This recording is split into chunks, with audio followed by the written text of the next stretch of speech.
Sidney Sid Wells was born in Norton, Kansas in 1961, the third of his parents' 3 sons.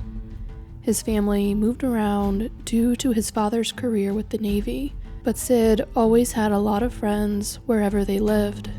He was an active, happy, and popular child. Sid graduated from high school in 1979 while his family was living in Longmont, Colorado, and he enrolled at the University of Colorado Boulder to study journalism. Sid had great respect for his father's service in the Navy, and therefore enrolled in the Navy's Reserve Officer Training Corps during his freshman year. The Navy ROTC held a dance every spring, so in March of 1980, Sid needed a date for it. He asked a girl who lived in his dorm to go with him, and she accepted the invitation. Sid had a crush on her, but only knew that her name was Shauna, and that he loved the way her hair fell across her face. Sid did not know at the time that she was Shauna Redford, the daughter of actor and director Robert Redford.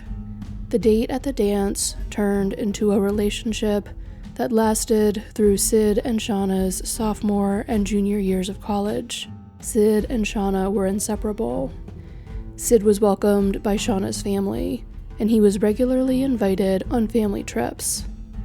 Shauna's father even flew Sid to New York so that he could meet with broadcaster Tom Brokaw. After their meeting, Mr. Brokaw decided to offer Sid an internship. Sid never got the chance to realize his professional goals, however. He was planning on spending his senior year completing his degree and interning at a local news station in addition to his part-time job at a restaurant. He hoped to fly jets for the Navy after he graduated. He was living in a condo with his older brother Sam and another roommate, thayne smika. The 3 of them had lived together since the beginning of the year. Sam decided to spend a night away camping shortly before Sid was due to start classes for the fall semester. Sam returned from the camping trip on August 1st, 1983. When he entered the condo shortly after noon, he discovered the body of his brother Sid, lying face down on the floor. He had been shot at close range in the back of the head. He was just 22 years old, and days away from starting his senior year of college. Sam immediately called the police. When they canvassed the building, neighbors told them that they had heard a loud noise, potentially the fatal gunshot, less than an hour before the police arrived. Sid's time of death was estimated to be 11:35 a.m. Sid's girlfriend Shauna had seen him shortly before he was killed, and was completely devastated by his death. Her father suspended production of his film The Natural in Buffalo so that he could travel to Colorado to comfort his daughter, and so that he and the rest of his family could attend Sid's funeral. Since police had not identified a motive for the murder, he also paid for security for the rest of the Wells family, in case they were also potential targets of the killer. Shauna was ultimately too upset to return to the university where she had met Sid, and dropped out. Very quickly, investigators uncovered concerning information about someone close to Sid. Sam and Sid's roommate thayne smika had left Boulder on the day of the murder. Police found a note he left at the condo, saying that he was going to visit his family for a few days. Police traveled to his mother's home to notify him of his roommate's death. Thayne told them a story about a drug dealer who had been stealing from Sid, which they initially believed, so they placed Thayne in protective custody. However, police soon realized that the story was made up. They also noticed problems with other details Thayne had shared with them. He had told them that he had gone back to his hometown to get a perm and do some laundry. However, he had just recently gotten a perm and would not need another one until October, according to his hairstylist. Also, there were laundry facilities in his condo building that he did use. Investigators also quickly learned that Thayne was causing problems for Sid and Sam. When the brothers placed an ad in the newspaper looking for a roommate in January of 1983, they had been hoping that they would find an upperclassman or a graduate student from the university to live with them. Different reports state that 24-year-old Thayne had either graduated from or dropped out of the university. Sid and Sam had decided that he would still be a good roommate because he was from a small town near the one where some of the Wells family lived. The brothers quickly learned that they were wrong. Sid described Thayne as weird and antisocial to his mother soon after Thayne moved in. Later statements from Thayne's own friends said that Thayne had financial problems, a drug habit, and a love for scams and theft. Sam and Sid had trouble collecting Thayne's share of the rent. The day Sid was murdered, August 1st, rent was due, and Thayne was supposed to repay additional money he owed Sid. Thayne had told police that his father had once given him a shotgun, but that he no longer had it and had not seen it in 7 years.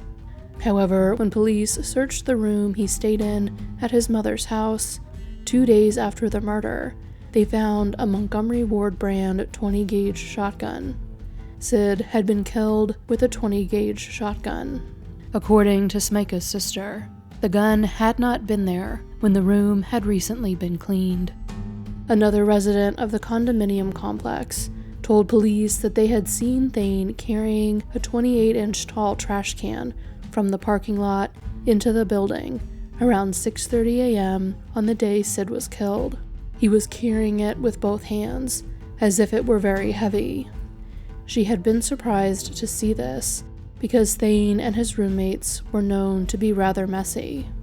Thayne in particular was not known for being very clean. According to Sam Wells, Thayne had never taken out the trash in the entire time he had lived in the condo. Furthermore, police examined the trash can when they processed the scene, and it still had trash in it. The rifle found in Thayne's room could be broken down into pieces short enough that they would easily fit inside the trash can. Thayne Smika was arrested for Sid's murder on October 6, 1983. The case went to a grand jury on October 24th, but by the end of the month, District Attorney Alex Hunter opted not to file charges against Smika because he did not believe there was enough evidence to convict him. Smika was released from custody, which horrified Sid's loved ones. Smika lived in Denver for a time and then moved to California. In 1986, his car was found abandoned and wiped clean of fingerprints in Beverly Hills. He has not been seen since. In an interview with police in 1997, Smika's parents admitted that he had told them of his plan to change his name and disappear before he left. They implied that they knew what his new name was, but refused to divulge it. They said he told them to get their passports because he would be leaving the country and they would need them to come visit him once he got settled. However, they maintain that he never contacted them again and that they do not know where he is living. Smika's parents were interviewed in 1997 because Sid's case was formally reopened that year. The case again received renewed attention in 2008 after Stan Garnett was elected as district attorney in Boulder after promising to focus on solving cold cases.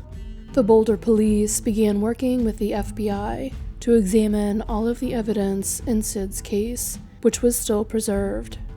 Ultimately, the effort found new forensic and ballistic evidence that connected Smika to the murder of Sid Wells. On December 2, 2010, a district judge in Boulder signed an arrest warrant for Thayne Smika on a charge of first-degree murder. According to the arrest warrant issued for Smika, in addition to the forensic evidence, witness testimony also supported him being charged. One witness claimed that Smika confessed to the murder after a night of heavy drinking. Another told police in 1997 that Smika's sister had talked about having to wash his clothes, which were covered in blood, on the day of the murder. After the first arrest warrant was issued, Smika was charged federally with unlawful flight to avoid prosecution. A federal arrest warrant was issued by the United States District Court in Colorado on December 13, 2010. Of course, for Smika to be arrested, he must first be found. As of 2025, he remains on the loose. The 1980s brought one devastating loss after another for Sid's mother, June. Her father died in 1980. Her husband, Sid's father, Richard, died in 1981. Her mother died in 1982, and her son Sid was killed in 1983. June Wells eventually remarried and became June Menger. She found support through the Families of Homicide Victims and Missing Persons organization and became heavily involved with them. She spent years advocating for the victims of crimes and their families. She completed a term as a family member on the first board of the Colorado Bureau of Investigation's Cold Case Task Force. As much as her work helped her, nothing could fully heal the pain caused by Sid's death. In a 2012 interview, she said, "I've moved beyond the grieving stage, but the pain is always there. Most of all, I miss Sid's presence, just having him around. I've never given up. How can I? I need justice for Sid." June would fight for her son until her dying day. In 2014, she was diagnosed with stage 4 cancer.